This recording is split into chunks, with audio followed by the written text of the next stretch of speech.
खवट जाऊन याचं हे ना ते लई कना काम करायला देतं सोडून नुसतं नाव ठेवतं, बाकी काही नाही. याला हानीन त्याला हानीन, ते पोलिसात जेव्हा दादागिरी ती लई दिवस चालत नसती. शेतकऱ्याला हान, धनगराचं वाटोळं कर, मराठ्यांचं वाटोळं कर. यामुळं मस्त आमचे मागच सांगितलं आम्ही.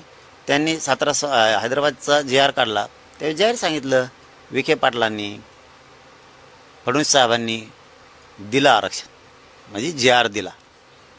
कौतुक केलं, श्रेय त्यांना दिलं. प्रमाणपत्र बंद पाडले द्यायचे. काय उपयोग झाला देऊन? ते कागद काय खिचात घालून हिंडाव का JRचा? तसं तुम्ही बाकीच्याला वागता का? नाही. मराठ्यांविषयी एवढा द्वेष का? आणि तुम्ही शिंदेचं नाव काढलं, शिंदेला काय कमी सोडलं का? आम्ही मोर्चे कोणाच्या विरोधात होते? हे आंदोलन कोणाच्या विरोधात होतं? त्यांच्याच.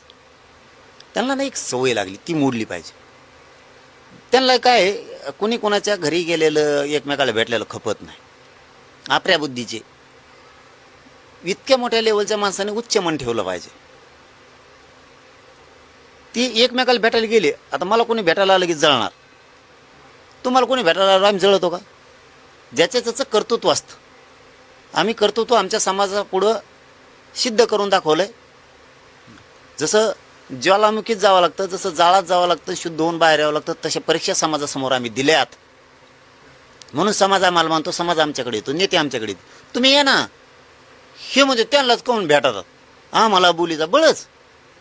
तुम्ही कामच करेन, तुम्हाला काय बोलायचं? एखादं लग्न नसतं का, आपण निमंत्रण देतो जेवायचं या म्हणून, आणि मग एखाद्याला नाही दिलं ते म्हणतो मला बोला ना. तुला बोलायचं नाही ना, मला तू काय जेवायला येतो? म्हणजे असली सवय. माणसानं मनानं सन्मानानं निमंत्रण दिलं पाहिजे. या तसे कामं करा ना तुम्ही त्यांसारखे.